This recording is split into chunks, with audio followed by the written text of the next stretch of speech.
영혼의 주의 자녀가 되고 영적으로 바로서 세상의 빛과 소금의 역할을 하게 하옵시고 주의 비전을 갖고 잘 자라게 하옵소서. 다음 세대를 양육하는 교사들에게 힘을 주시고 지치지 않게 하옵소서. 또한 여러 부서를 섬기시는 성도들의 귀한 손길을 기억하사 이 모든 것이 하늘의 상급이 되게 하옵소서. 말씀을 전하시는 목사님을 위해서 기도합니다. 영육간에 강건하게 하옵소서. 말씀을 전하실 때 얼마 전 G2A 집회에 참석했을 때 첫 번째 세션의 주제가 바로 스쿨처치 학교 기도 모임이었습니다. 말씀을 들으며 나만 기도 모임을 하는 것이 아니구나. 전국의 많은 학생들이 함께 기도하고 있다는 것을 느꼈습니다. 또한 어떤 어려움이 있더라도 하나님께서 해결해 주실 수 있다는 믿음이 생겼습니다. 마지막에 학생들이 나와 기도를 인도하는 모습을 보며 큰 감동을 받았고, 나도 학교에서 기도 모임을 인도할 때 더 열심히 해야겠다라고 생각했습니다. 여러분, 기도 모임은 결코 어려운 것이 아닙니다. 두세 명이라도 함께 모여 기도하고 말씀을 나누는 것, 그것이 바로 기도 모임입니다. 여러분도 각자의 자리에서 동역자와 함께 기도를 시작하는 건 어떨까요? 이상으로 간증을 마치겠습니다. 감사합니다.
저 뒤에 계십니다. 우리 박수로 환영하겠습니다. 최성현 형제님 같기도 한데 손 한번 들어주겠습니다. 같이 뒤에 계셨습니다. 네, 손수미 자매님 뒤에 계세요. 같이 오셨네요. 예, 고맙습니다. 이주민 자매 사촌 동생 황준서 형제.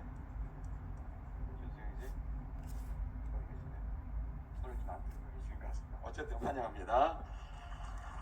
그 다음에 김상희 자매님이 인도하신 정재인 자매님 계십니까?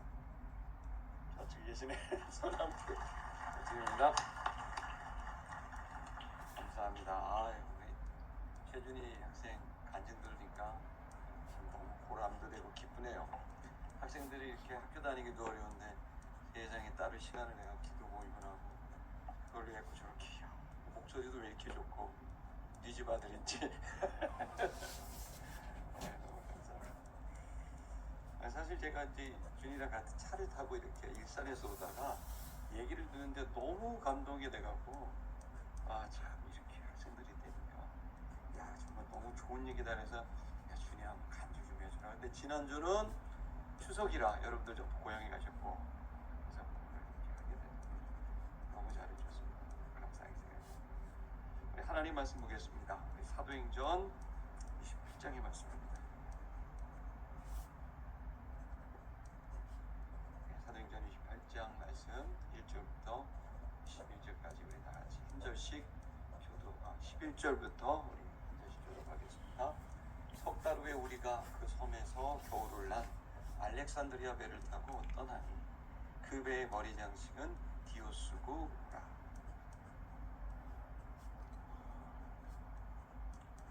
거기서 들어가서 레기온에 이르러 하루를 지낸 후 남풍이 일어나므로 이튿날 부디올에 이르러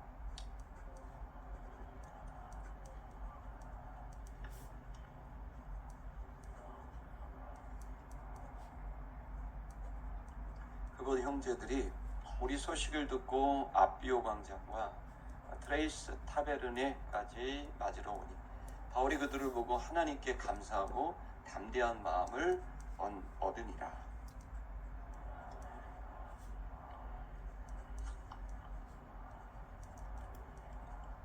아멘. 네, 오늘의 주제는 좀 어려운 주제이기도 한데요. 바로 사명을 운명으로 사는 자의 복입니다. 좀 말 자체가 좀 어렵긴 하지만 들어보시면 또 이해가 되실 거고 또 여러분에게 굉장히 중요한 주제이기 때문에 여러분과 이 시간 좀 나누려고 합니다. 우리는 복된 삶을 살고 싶어 합니다. 복된 삶을 살고 싶어 하죠. 복된 삶이 뭘까 생각해 보면 첫째는 본인이 보람도 느끼고 또 스스로 자부심도 느끼고 또 그리고 뭐랄까 행복한 거죠. 만족한 삶이겠죠. 또 뭐 나만 그렇게 모든 게 그렇게 행복하고 좋고 되는 게 아니라 나를 통해 복된 삶이라는 것은 또 내 가족들과 이웃들이 힘을 얻는 거죠. 그리고 그 주변 사람들이 생명과 풍성을 얻게 되는 그러한 삶을 사는 것은 당연히 복된 삶인 겁니다. 그것은 자부심이고 보람이고 행복이겠죠. 그러니까 나만 챙기면 사실은 그건 복된 삶이라고 하기 조금 어렵습니다. 근데 나를 챙길 뿐만 아니라 내 주변의 가족들 또 그리고 내 주변의 친구와 이웃들을 살려주고 또 그 사람들을 또 풍성하게 해주는 이 일은 당연히 누가 보더라도 복된 일이고 또 복된 삶이라고 생각합니다. 근데 문제는 뭐냐면 그걸 알지만 그렇게 사느냐의 문제인 거죠. 여러분은 어떻습니까? 그 복된 삶을 살아갑니까? 나 때문에 내 가족들이 좀 생명을 얻고 풍성함을 얻고 또 나 자신도 내 삶이 좀 자부심이 느껴지고 내가 굳이 뭐 이렇게 날 꾸미지 않고 과장하지 않아도 내 스스로가 어떤 자존감이 자신감이 행복한지 떳떳한지 당당한지 오늘 본문의 말씀은 그 주제입니다. 그 주제의 가장 중요한 키워드는 바로 운명 그리고 사명입니다. 이 얘기가 좀 연결되지 않을 것 같아서 여러분 오늘 이 시간 여러분과 말씀을 들을 때 여러분 조금만 좀 귀를 기울이고 좀 마음을 열고 좀 뇌를 열고 여러분 한번 말씀을 들어보는 그런 시간이 되시기를 주의 이름으로 축복합니다. 이 본문에서 되게 중요한 것은 이런 단어들인데 이제 단어에 대한 좀 이해를 준다면 운명이라고 하는 건 성경 신학적으로 보면 두 가지 단어로 이렇게 정돈이 됩니다. 하나는 fate라고 하는 F-A-T-E 그래서 불가피한 내가 스스로 어떤 것도 이제 결정할 수 없는 내 의지와 선택이 결정이 반영되지 않는 그러한 것 그래서 그것이 어떤 초월적인 힘이나 또 초월적인 존재 신이겠죠. 하나님에 의해서 절대로 피할 수 없는 정해져 있는 그것을 우리는 운명이라고 하는데 굳이 좀 편하다면 숙명 같은 겁니다. 또 하나의 운명이 있는데 그건 데스티니라는 운명입니다. 그래서 정해져 있지만 그러나 그 정해진 것이 내가 지금 선택하고 노력을 하면 그것을 만들어갈 수 있고 변화될 수 있다라고 생각하는 이 두 가지가 성경 안에는 기록되어 있습니다. 그래서 이걸 뭐 딱 붙자르듯이 딱 정돈하기는 어렵지만 두 가지의 개념이 우리 속에 있죠. 사실 여러분 우리가 삶을 살다 보면은 여러분 여러분 부모님을 만나고 싶었습니까? 그건 여러분의 노력이나 의지의 결정이 아니에요. 내 의지의 결정과 관계없이 숙명적으로 만난 거죠. 변기할 수 없죠. 여러분 여러분 자녀를 여러분이 선택했습니까? 여러분 이런 애가 태어날 줄 알았습니까? 이런 애가 태어나다니. 이 아이가 태어나게 될 줄을, 또 이 아이가 이렇게 자라게 될 줄, 아무리 내가 노력하고 힘을 써도 내 뜻대로 안 되는구나. 내 노력과 결정이 이것을 이루는 것은 한계가 있구나. 뭔가 정해져 있는 힘이 있고 난 거기에 참 너무 부족한 자구나, 이런 생각을 하게 되죠. 뭐 아프고 싶어서 아픈 사람이 있겠습니까? 오늘 아침에도 이제 우리 제 동창의 아내가 이제 암에 걸렸다 그러고 또 폐가 어렵다 그러고 수술을 받아야 된다 그러고, 아니면 그 사모님이 벌써 암을 2번째 하는데 뭐 그렇게 되고 싶어서 됐겠습니까?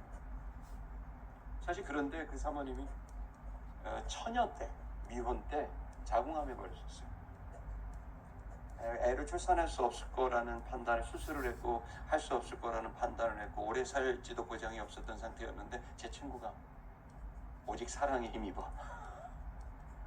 그 사모님에게 프로포즈를 하고 결혼을 했는데, 참 놀랍게도 하나님이 은총을 주셔서 2 아이를 낳게 됐는데 정말 행복한 삶을 사는데, 또다시 이제 50대 중반이 됐는데 또 그렇게 폐암에 수술을 해야 되는, 이건 암에 걸리고 싶어서 걸렸겠습니까?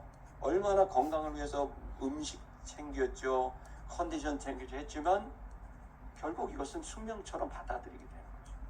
원하던 원치 않던 우리에게는 어떤 결정들이 이루어지는 거죠. 그래서 우리 좀 무기력하죠. 그런데 여러분 꼭 그런 것만은 또 아닙니다. 뭐냐면 그런 것 같지만 내가 노력하고 결정해서 뭔가를 또 우린 이루어오며 살았습니다.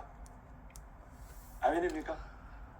그래서 여러분 우리는 노력했고 공부했고 우리는 최선을 다해서 노력했어요. 지난주에도 신방을 갔는데 한 분이 나이가 이제 70이 넘으셨는데 그분의 삶을 이렇게 얘기하고 대화하다 보니까 이분이 얼마나 정말 열심히 살았는지 몰라요. 젊을 때는, 청년 때는 월남전에 갔고, 월남전 갔다 오니까 돈 벌어야 되니까 사우디아라비아, 쿠웨이트로 가고, 그래서 열심히 노력해서 따뜻하게 그러시더라고요. 제가요 목사님 자식 키웠습니다. 제가 중동의 모래바람 다 먹으면서 1년에 한 번 휴가 왔습니다. 그럼 저 아들이 보고 싶고 딸이 보고 싶은데 제가 꾹꾹 참고 몇 년 했더니 조그만한 집도 하나 얻었고 애들 공부시킬 수 있습니다. 저 잘했죠. 그래서 너무 잘하셨습니다. 애국자시고 좋은 아버지시고 훌륭한 분이십니다. 여러분 우리는 이처럼 너무나 가난한 집에 태어나고 가난한 국가에 태어났고 배움 하나 없고 기술 하나 제대로 배운 것이 없지만 우리는 그 운명에 맞서서 그 숙명에 지지 않고 우리의 미래를 바꿔나가는 선택과 노력을, 땀을 흘려왔습니다. 여러분 그런 의미에서 우리들에게는 바꿀 수 없다라는 숙명과 바꿀 수 있다라는 운명, 그 사이에서 우리는 살아가고 있고 그것이 어우러지면서 우리의 삶은 여기까지 왔죠. 근데 왔는데 지금 여러분의 삶은 만족하십니까? 여러분의 삶은 그렇게 자부심과 보람으로 가득합니다. 저는 어저께 결혼식 2탄 뛰었습니다. 한 번은 주례라고, 한 번은 제가 목회하던 옛날에 같이 신앙생활했던 분의 자녀의 결혼식인데 갔더니 같이 신앙생활했는데 교회를 떠난 그 집사님들, 권사님들을 만나게 되는 시간을 가졌는데 제 마음에는 참 마음이 여러 가지 어려웠습니다. 내가 저분들한테 어떤 목사였길래 교회를 떠났을까? 나는 정말 생명과 풍성을 준다고 했는데 저분들에게 나는 어떤 존재였을까? 내가 목회한 이 교회는 그분들에게 정말 희망을 줬을까? 그러면서 하루 종일 복잡했습니다. 그러면서 저 자신에 대한 걸어왔던 나름대로 최선을 다했지만 그러나 또 그분들에게는 뭔가 불편한 것들이 있었겠고 저의 한계 그리고 잘 생명과 풍성함을 주고 싶지만 그렇게 살지 못하는 한계와 저 자신의 또 모순적인 모습도 보게 되는 거죠. 자 여러분 이런 것 속에 우리는 고민합니다. 그러나 성경은 이 바울을 통해서 주고 있는 것은 그러한 불가피한 그 결정들 그리고 또 어떤 경우에는 내가 가능한 우리의 노력과 선택들이 있어서 좋은 선택을 하게 되면 얼마든지 복된 삶을 살 수 있다는 여러분 그 희망을 전해주고 있습니다. 그것이 바로 바울의 생애입니다. 그래서 오늘 우리가 이 성경을 볼 때 이 운명처럼 흐르고 있는 바울의 여정을 볼 수 있습니다. 바울은 여러분 너무 좋은 유대인 가문에 태어났습니다. 그의 부모님은 엘리트였습니다. 그래서 로마 시민의 교육을 다 받았고 최고의 교육을 받았고 그리고 가말리엘 학파라고 하는 당시에 뭐 오늘날로 말하면 하버드 캠브리지 이상 되는 최고의 학교를 다녔습니다. 또 그는 젊은 날에 이미 성공해서 사내들인 공회 지금은 말하면 뭐 국회 정도 되겠죠. 그 젊을 때 이미 그 정도의 권력을 갖고 성공이 보장된 삶을 살았는데 그에게 있어서 되게 중요한 것은 신념을 지키고 공의와 정의를 이루는 삶이었는데 그가 볼 때 교회는 터무니없는 이단처럼 보였기 때문에 그는 앞장서서 이 교회를 박멸하고 이 교회 복음운동을 하고 있는 사람들을 제거하는 것이 엘리트로서 시대 정신을 이루는 일이라고 본인이 그 결정을 내리고 교회를 미친 듯이 핍박하고 교회 리더들을 잡아놓고 뭐 여러분 스테반 집사 같은 분을 순교하게 만드는데 앞장선 사람이 된 거죠. 그런데 그는 운명처럼 그가 예수님을 만나고 싶었던 게 아니에요. 또다시 다마스커스에 있는 기독교인을 박멸하려고 가다가 웬일입니까? 주님을 만난 거예요. 주님이 사울아 사울아 왜 네가 날 핍박하느냐? 나는 상상할 수 없는 영적 체험을 해요.